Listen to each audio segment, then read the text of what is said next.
Now, a while ago, you might remember me talking about the Sonos Ace headphones. Remember, Shaun, I said I would do a full review. Yes, a full review. I'm still holding my breath. Here we go. You can let go of your breath now. You can breathe. As Tony Braxton, I believe, once said, you can breathe again.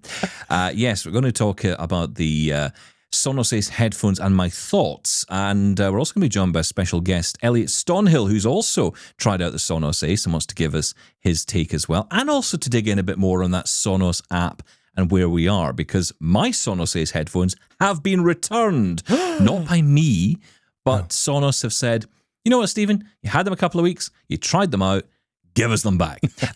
So they've gone back to Sonos. So we're going to get more details on the app and how it's going, because it's a bit of a fluid situation with the Sonos app. We'll talk to Elliot about that in just a moment. But first, let's dig into the specs of the Sonos Ace and find out about what they're capable of.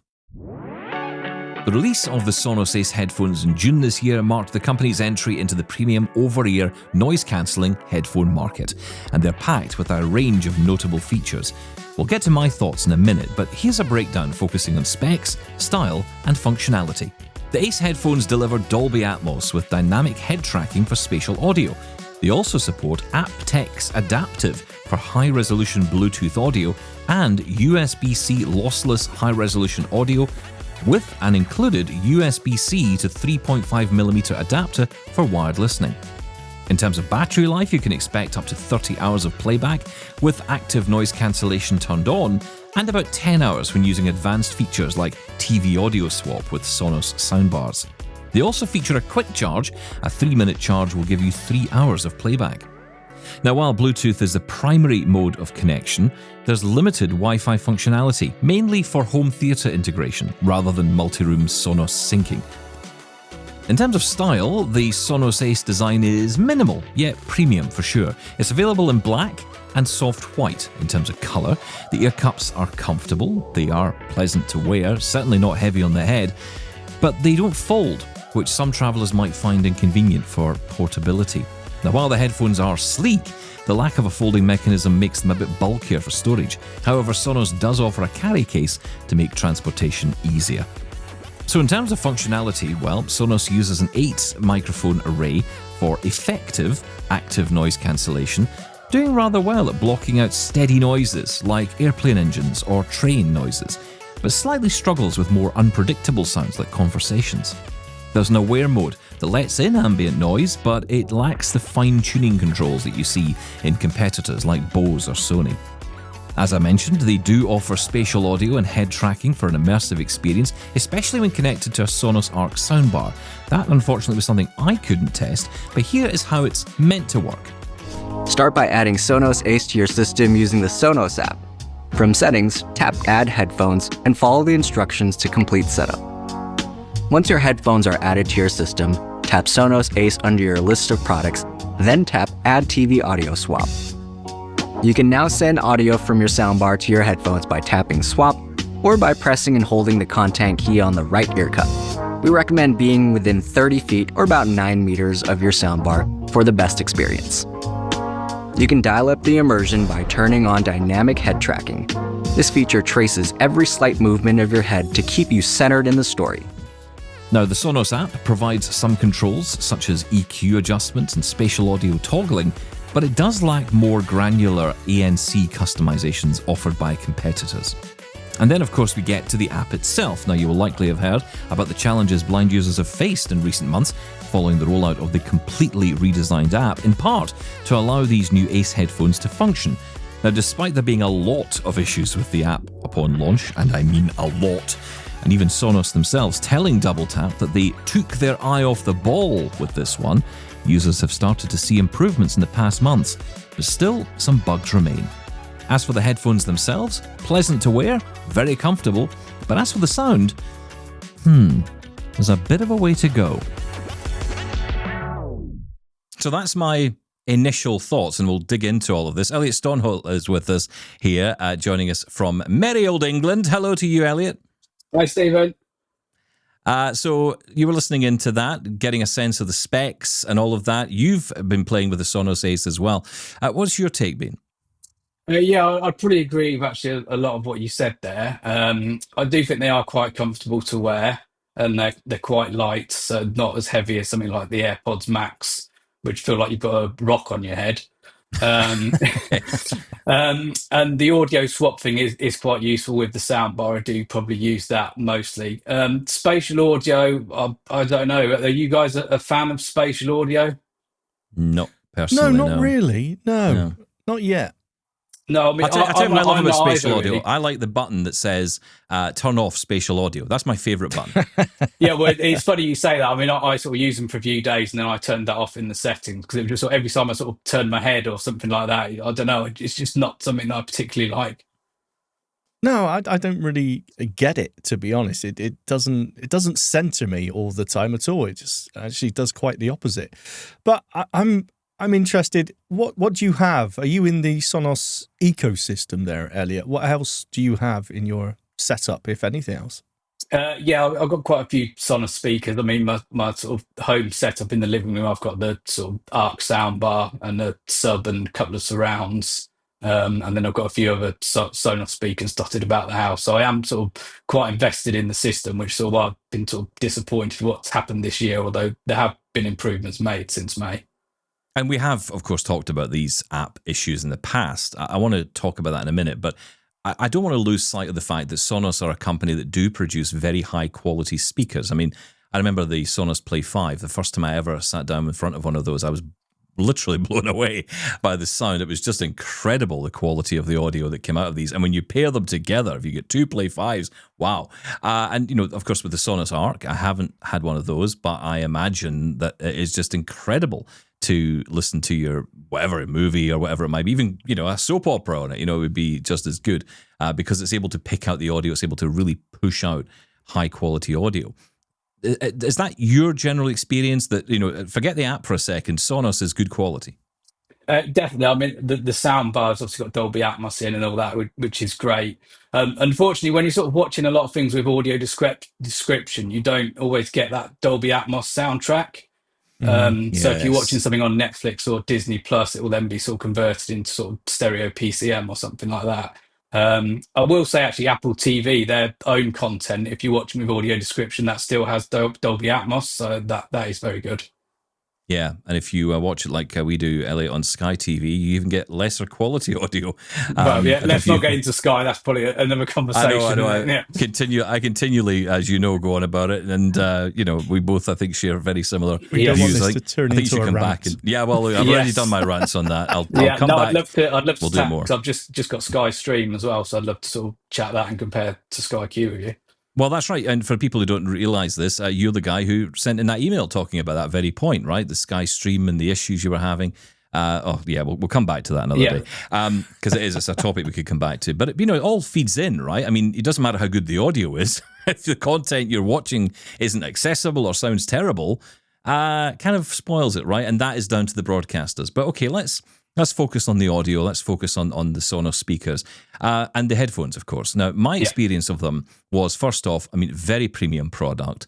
You know, I would say they felt a lot nicer in the hand and certainly nicer to wear, even more so than the infamous Sony XM5s that everyone raves about. I think they're fantastic headphones as well. But I think in terms of quality, I felt they felt richer. You know, they felt nicer to wear. Did you feel that way? They do feel premium, as I was saying. Yeah, I think they're very nice to wear. I'll tell you what I did quite like, only a very small thing. I don't know if you noticed on the sort of inside of the head cup, there was like a print L and a print R. So Yes. you can sort of, because it's not always obvious, I don't think, with headphones, which way around they're meant to go. So I thought that was quite a nice little touch. And But actual buttons as well. There was actual buttons yes, to do things, which was kind of nice because normally it's all touchpad, and there was a touchpad as well. But you know, ultimately you had those buttons to be able to control things. That was nice. yeah, I thought the controls are very good because, like you said about the Sony ones there, that's sort of a touch control to do the volume and play pause. Um, but sort of talking about another headphones, and I'm sort of veering off a little bit with the Bose Ultra. I don't know if you've tried those. No. One thing I do love about the Bose headphones and Bose stuff in particular is when you turn it on, it tells you the battery level audibly. Mm. And I think that's a great little feature because sometimes you have to go around hunting on your phone or in the app to find out what the battery level is. Whereas with the Bose and with the Sonys as well, I think you can press and hold a button and it tells you the volume level. So it's only a little thing, but I think especially when we perhaps can't see how charged it is, it's nice when you get a bit of audible feedback. Well, can I ask both of you, actually, because I haven't really used the Sonos system in my house, at least. So compared to your speaker setup, which you both say is absolutely fantastic, when you switched over to the headphones, did you have an equal, wow, this is amazing, I want to listen to all my albums again? Or was it a little bit of disappointment? I'm going to let you go first, Elliot. I would maybe say a little bit disappointed, yeah, Sean. I wouldn't say I've sort of all the premium end headphones that I've tried. I wouldn't put that necessarily right at the top. For me, it was probably more the feature set and being able to swap the audio from the soundbar to the headphones by just sort of pressing and holding the button. Very quick and easy to do. Because with headphones, it's not necessarily always easy to sort of Bluetooth pair to a TV. I don't think with sort of the Apple TV, I think it is. But say if I'm watching if I dig out an old DVD or something or a Blu-ray, and then I've got to try and connect my headphones Bluetooth to the actual TV, it's quite difficult. Whereas obviously with these, it's just the press and hold of a button and the sound goes straight from the soundbar to the headphones. So I think that's probably the main selling point for me. Stephen? I spent a lot of time in the settings trying to make the sound the way I thought it should sound. If I'm honest, I felt when I picked up the headphones, I pulled them out the box and I set them up, I felt that the premium quality in my hand ended when I put them on my head. The sound was just not there for me. It left me wanting a lot in terms of audio quality. Now, I think you have to be honest, whenever you buy a new pair of headphones, I remember buying the Sonys and thinking, in fact, I think Sony may have even sent them to me, but either way, I remember putting them on my head and thinking, they're okay. But there was something there. There was something that made me think, okay, they're not the AirPods Max, which is what I was coming from at the time. They're not the AirPods Max, but I'll give them a few days and, my head will adjust to them. My hearing will adjust to them because that's what happens whenever you buy these things. Whenever you buy a new pair of headphones, there's always an adjustment period. It never sounds quite right at the start. And then eventually it hits you. You think, okay, I've got it. I'm going to be honest, guys. I wore these every day for about a week and a half, for about maybe half an hour, 40 minutes at a time. And I just didn't get it. I didn't get that feeling of the great sound. I felt strangely, although Sonos is all about, and of course we talk about spatial audio, and Sonos is all about Dolby Atmos and all of that, I felt that the stereo width was just too narrow. I thought the sound felt like it was coming straight at me. It didn't feel like it was around me the way I felt it was supposed to. And I checked all my settings and I made sure I'd updated firmware and did all the things I was meant to do and played around in the settings as much as I could. I just didn't feel the audio was as grand as I expected. And I took them off. I put on the Sonys and I thought, yeah, it's there. And then I put on my AirPods Max again and thought, yeah, it's really there. And of course, that's before we talk about the active noise cancellation. It's before we talk about anything else. I think the selling point of these is going to be the ecosystem. But if you're not in the ecosystem of Sonos, I'd be looking elsewhere. So interesting to hear you say that. And your point there, Elliot, about the convenience of switching, from soundbar to headphones. How often are you going to actually use that sort of feature, though? Do you use that often? Are you wanting to watch things in your headphones rather than over the soundbar? It would mainly be really if I'm watching something and I don't necessarily want the kids or my partner to hear where I'm watching. Nothing dodgy, by the way. If there's something with a lot of violence in it or swearing and stuff like that, kids are walking around, I would say I mainly use it for that. Going back a little bit, Steve, how did you find the actual setup of them? Because I found that a little bit fiddly and a little bit time consuming. And actually, I did an update on them a couple of days ago, and that took quite a little while as well. Yeah, the updates, I mean, I had the same with Sony XM5s. I remember the setup process took forever. I thought, why are these headphones needing such a huge update? And what is in this update that's going to take so long? So I felt the same, and I kind of expected it with the Sonos. I kind of expect it with most products you get nowadays. There is a bit of a lead time on, buying the product, getting it out of the box, trying it, and then having the whole update process. And I wanted to do that because I want to make sure I'm getting the very latest version of the software so I know I'm getting all the features I'm supposed to get. The setup took some time. I actually kind of expected more hassle because of all the issues that had been going on with the app. I expected the setup process to be challenging, and I didn't find it particularly challenging. I got through okay. Now, I keep screen recognition on my iPhone whenever I'm using a new app, especially that I don't know. What? Perhaps I shouldn't do that. No. I know, it's maybe not. I only use it in an emergency, right? you know? Yes. I only use I it just- in an emergency, yeah. Well, but I think it's a tool that's there to be used and it allows, if there's an element for people who don't know, if there's an element on screen that can't be read by the screen reader, it will do its best. The iPhone will try to kind of understand what the element is. It could be a button, and if it's the home button, for example, it will say home, or looks like home or whatever. So you get the sense of what it's meant to be.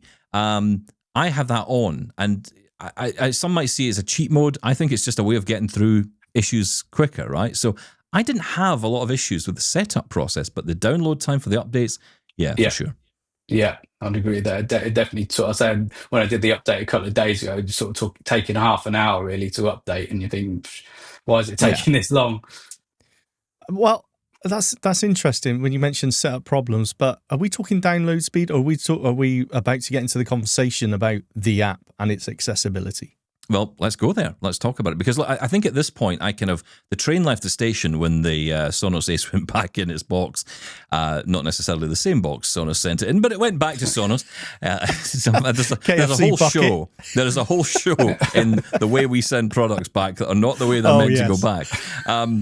Just on recent experiences, but we'll come back to that. But yeah, I sent it back, and at that point, obviously, I wasn't able to use it. I have one other Sonos product, which I don't use very often, which is a Sonos Ray soundbar, which is one of their lower end, although I think a very good soundbar.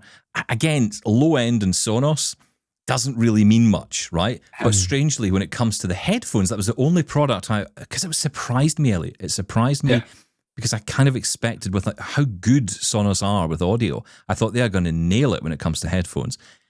To me, they just didn't. But where are we now with the app? Because it's been maybe a month now since we've been doing this testing. So what's been happening? Because I know there have been various updates, and I know that Sonos have pretty much gone, with a begging bowl to its consumers and customers saying, please don't give up on us. We're trying to fix this mess.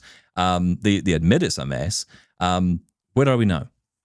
Well, I was reading an article actually yesterday, and they were saying now that sort of 80% of the features are now back on the app that were sort of missing when they launched this in early May, and they're hoping the rest of them, or they're saying the rest of them will be back up to 100% in the next few weeks. So you're talking a long time, aren't you? There, you're talking sort of 4 or 5 months really to get back up to where it was. I must say, in terms of accessibility now, I think it's pretty good. It's not perfect. I'm still sort of beta testing it, and I have sort of flagged up a few things which have then been fixed. So that's sort of nice when you sort of say, oh, this button's not labelled or stuff like that, and then a week or two later they see it's labelled again. I'm not sort of saying that's just me that's contacted them and saying that, but it's nice to see when things are fixed. I remember I kind of came away from it just at the point, I think they were bringing in headings for the elements, so you didn't have to go through every single element to get to what you were looking for. You could jump by a heading, which is a simple thing, but it does make a heck of a difference when it comes to navigating through huge amounts of content, especially as they now have done by putting everything on that home screen. Yeah, headings is good now, and like you said, there's a lot cluttered on that home screen now, so I use headings a lot really to sort of navigate down there. The alarms, which I banged on a lot about last time, that's all fixed now. I mean, obviously it was a few months when people couldn't, if they had alarms set and they updated the app, they then couldn't turn those alarms off, which is obviously not great. But yeah, that's sort of all fixed now. So I think they are sort of getting there. But I would say it was rushed out, and maybe the headphones were rushed out a little bit as well. Yeah, that's a good I'm point. really surprised to hear both of you talking about this, because I know you've moved away from Sonos a bit, Stephen, but I know you keep going on every time about how blown away you were by those Play 5s when you heard them. And well, let me just say, I haven't moved away from Sonos. Sonos kind of moved away from me in the sense that's true. I've got Sonos kit, but it's old now, and I don't even know how supported that kit is anymore. Yes. So I've kind of moved away from it, and I feel, I haven't made the decision. We've considered it. I mean, my wife and I have talked about, if we, we're eventually going to get the living room redone, and we possibly will put in a Sonos Arc soundbar in there. at that time. And it's strange, despite, Elliot, as you know, all the tech over the years I've bought, the one thing I've never replaced since I moved into this house, and that's over 10 years ago, is my soundbar. Never replaced it. I have had a Bose soundbar. I bought it what was it called? Ideal Home Show in the UK. I remember buying it there. And I only bought it because I had gone to the show with money in my pocket to burn. Yeah, and I was leaving and it was like 10 minutes to go before the doors closed. And I haven't bought anything yet. It's either that or a caravan. Okay. Yeah, I know the feeling. A waterbed, I think, was the thing we bought the year before. But, my wife and I bought a waterbed, but we started drifting apart. Hey! Thank you. But no, we went back to the Bose stand and bought a soundbar. And we didn't have one. So we said, okay, let's get a soundbar. We just moved into the house. We got that, and we've never changed it since, which is weird, right? Because of all the tech I can change. But I don't know, it just works and it's good. But it does feel now like there's much better options out there. So I think my next soundbar would definitely be a Sonos. Whether I would go as far back into the ecosystem, I don't know. But it definitely is an excellent ecosystem for sure. Why do you think that business with the app, has that damaged Sonos? I'll ask both of you that. Well, Elliot can tell, I think, more than that. You're using it every day. I would say it probably has, and they've got other products which are due to come out. I think they're bringing out their own streaming box, and they've got a new soundbar coming out as well. I don't know if that's going to be this year or sort of early next year. But there has been a lot of customer dissatisfaction. There's sort of no doubt about that. I think. Sorry. And not just in our community either. I mean, mainstream-wise, there was a lot of backlash. No, there's been a lot of reporting of the app across the board, like you say. It's like The Verge and people like that. I don't know. I mean, I think about it from the point of view of any company that makes an attempt to do accessibility. And, in fairness to Sonos, for a long time, they did it very well. They royally screwed it up here. But I wonder if that burn has left a mark, or will it fade away? And that's always the concern. Does the burn that comes with that kind of, especially negative press and all the rest of it, not just the mainstream press talking about how bad the app was, but even mainstream press talking about our perspectives on this. I think that either leaves a mark, in which case it kind of secures the future a little bit. But then I suppose the other, because you can say, well, yeah, but they could lose thread again. They could go off and not, the next app isn't accessible. But then I think to myself, what else is out there right now? What about other companies that have these kind of line of products? How good are they? And I think we don't hear about those in the blind community so much because people aren't prepared to throw their money at this. They're not prepared to throw their money at a system on the basis that it might not work for them. So if you hear of a company doing well, there's a gravitational pull towards it. It's why we talk about Apple. It's why we talk about Android, in the way we do. It's why we talk about, Sonos to some degree, and any other product, frankly, which is accessible. If it's accessible, we will gravitate towards it. If it's not accessible or becomes inaccessible, we want to work with that company. Some people want to shout at them. There's great debate about how that advocacy was done and whether it was the right approach. But at the end of the day, it got a result. And that result was a more accessible and, considered comment from the CEO even of Sonos. So I think, I think it's difficult. I think I'm not as minded to say I would be unlikely to buy Sonos because of these transgressions with the app. I think I'd be tempted to say it's just something we have to be aware of going forward. I think we have to always be on our guard with all of these systems. The only company I ever feel a bit more relaxed with is Apple, honestly. So which is why I'm probably more likely to buy a ton of HomePods than Sonos gear. That's the God's honest truth. Yeah, Sean, are you still using your HomePods with your Apple TV? I mean, that's pretty decent, isn't it, when you've got two of those paired in that system? It is, yeah, absolutely. They sound great where they are at the minute. But it's kind of going back to what you said, Stephen. You're happy with your setup when you've got it and it sounds great. It's not until you hear something else where you think, oh, wow, that's the difference right there. Kind of going back to the Ace headphones again. There was something there. You couldn't quite put your finger on it, but it was missing something, whether it was the stereo width or the stereo staging, or maybe it was muddy. Or, you don't know. But when you compare it, when you hear something else and you swap over to those other headphones, that's it. It's almost a feeling to audio sometimes. But yeah, the Sonos thing for me, it's difficult because any developer out there could, any update just kill accessibility, as you said, Stephen. So the fact that they're listening now and they're making a difference, as you said, Elliot, you're reporting back and you're seeing those fixes coming in. That's quite encouraging. Maybe this is a lesson that maybe makes Sonos more reliable in the future when it comes to accessibility because they've had their fingers burnt in the past. Yeah, I mean, I think going back to their sort of CEO, Patrick Spence, he sort of said that they wouldn't do this again. Now they would just sort of have, if they've got a new feature, they'll have it running alongside, and they shouldn't have just completely launched the app as a sort of complete refresh. It maybe should have been two apps, and then sort of migrating over. So I don't think anyone would say, that they haven't learned the lessons. Hopefully they have. And things have improved sort of dramatically in the last few months. What happened shouldn't have happened. I don't think we can sort of argue against that. It was a complete mess up, not just for accessibility, but just for usability as a whole for anyone. But yeah, hopefully going forward now they have learned from that. And like just going back to what you were saying before as well, I mean, if you're sort of heavily already invested in the Sonos ecosystem, you want them to sort it out, because what other option you got? Sort of like flog all your old speakers and then trying to find something else to replace it, like you say, Stephen. It's not an easy thing to do. Well, that's a great point, actually, because, from my perspective as someone who's kind of, toes in, to some degree, toes in the water, toes out, you're all in, right? You've spent a lot of money on this and you're not alone. So if you're in that position, you want to make sure, and that's where I guess the anger comes from for a lot of people as well. The idea that, I spent all this money on this. Right. It's not a case of I might spend money on it. I'm a customer, I might spend money. It's I did spend money on it. It's not accessible to me. So this is a real issue. But in saying that, where we are today sounds good. In terms of the functionality, I mean, now the dust has settled a little bit. Are you finding that the functionality of the app is good? Is it behaving the way you expect? Is it doing things you need it to do? Because I remember hearing some people having issues with trying to get multiple speakers to play the same audio and all that. There was a lot of issues at the beginning. Are you still having a lot of those issues, or is that all resolved?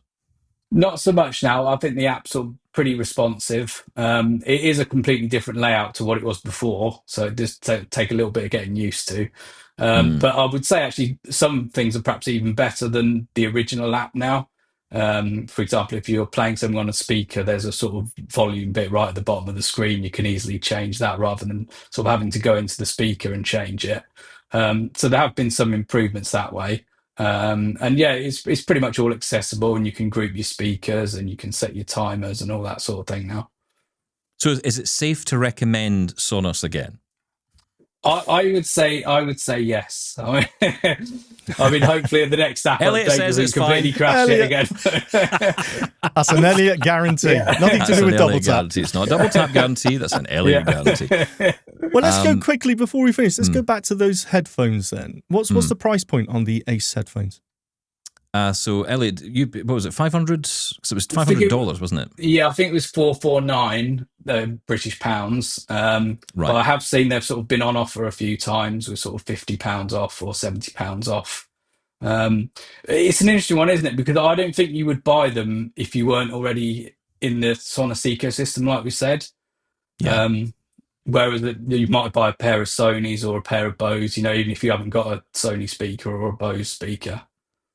That's I think at that level of money, at that cost level, it's hard at the minute because it's very hard to recommend the AirPods Max to people because, the update this time around was just dreadful. It wasn't an update. It was a color change and an adapter change, and that was it, really. There was no new hardware in there at all, so it's very hard to recommend that. The Sony XM5s still stand out, and I think there's an XM6 out now. I could be wrong, but I'm sure I read that somewhere. Haven't been keeping track of the Sony ones, but I know that the XM5s are incredible headphones. And if you like light headphones, if weight is an issue, because when it comes to a lot of these new headphones, that's a consideration. The Sonys are the lightest out there. They're so comfortable to wear. You can wear them for hours. I remember sitting at my desk. I must have had them on for the best part of 3 or 4 hours, and listening to music, enjoying conversation as well in between with the active noise cancellation on. And it was excellent. It was a really enjoyable experience. Lots of people talk about how good they are. Yeah. And I would second that. I would certainly recommend those. And the price point is considerably less than any of the ones we're talking about. So better audio quality, excellent active noise cancellation. On the Sonos side with the active noise cancellation, I thought it was okay. I didn't think it was groundbreaking, but then I didn't think it was terrible either. You know, it just sat in that middle point of, yeah, it works, it's good. But, you know, it was my point about consistent sounds was, you know, it can get rid of sounds on a plane or a train. I was on a train with them, not on a plane, but, you know, I had reviews and reading plenty of reviews of people who said they had issues with, or not issues, but actually it was fine on a plane. Yeah. And on a train it was the same because you've got that consistent sound. So it cut that out. But if you were sitting next to someone, say in a cafe, and there was any, you know, someone drops a spoon or, you know, there's a loud conversation going on, it's going to struggle with that. And so that was the only challenge I found. But then, you know, in fairness, I'm talking specifically about the Sonos Ace. If you go to the other ones, I'd say only Apple's AirPods, and in particular the Pro 2s, the AirPods Pro 2, are any good at solving that issue. I think even the Sonys have had a few issues with that as well, with the you know, cutting in of noises. It's a difficult one for these headphones. They're trying to react almost in real time, and some of them are good at it, and some of them just don't quite have the power. It is difficult, isn't it? Because it is personal preference as well with headphones, isn't it? Someone might really like a pair, and then someone hates it. So it is difficult. I mean, I would agree with what you're saying about the Sonys. I mean, you can quite often pick them up for sort of 270, 280 sort of pounds, and you might even get a better deal with the sort of XM6 either out already or coming soon. So if I was pushed on a high end headphones to recommend, I would probably go for the Sonys at the moment. Wow. Well, that's very impressive. And what can I get for $20? I think we've talked about this before, wasn't there? Remember those ones we talked about? I'll tell you, get the True Freeze. I'll get you those. True Freeze, yes, absolutely. They're very popular. Good. Something for everyone. That's right. or Anker, actually. Do you know what? Anker headphones, the Soundcore headphones are very good for the money. Sennheiser are very good for money if you're looking for low-cost headphones. And, you know, when you say low-cost, I mean, you're losing out on features like active noise cancellation mostly. You're going to lose out on some of the kind of more smart features. You know, obviously you will get Bluetooth, but, you know, I got to say, even on the low end, if you don't care about active noise cancellation, you can save a lot of money. You know, if you're just going to be sitting at home listening to a book or listening to some music at home, you know, you can spend good money. And, you know, even in those environments, you don't even have to think about Bluetooth. You can get wired. That's one thing I did like about the Sonos Ace, having the cable in the box, unlike the Apple AirPods Max, where I had to go and buy a cable to do that, which was Lightning to 3.5, which good luck getting that now. And with the Sonos, with the wired as well, you could use them if the battery had run out. So you could plug them into your iPhone with the USB-C and they would still work. So I thought that was quite neat, actually, yeah. Very, very interesting, Elliot. Thank you so much for coming on today. Thank you, guys. Thanks, Elliot. Hi, guys. Stephen here. If you want more content like this, then all you have to do is like and subscribe to the channel. And if you want to catch new episodes of Double Tap, you can do right here on YouTube every weekday from noon Eastern or on AMI Audio across Canada. And of course, in your favorite podcast app as well. Thanks for watching.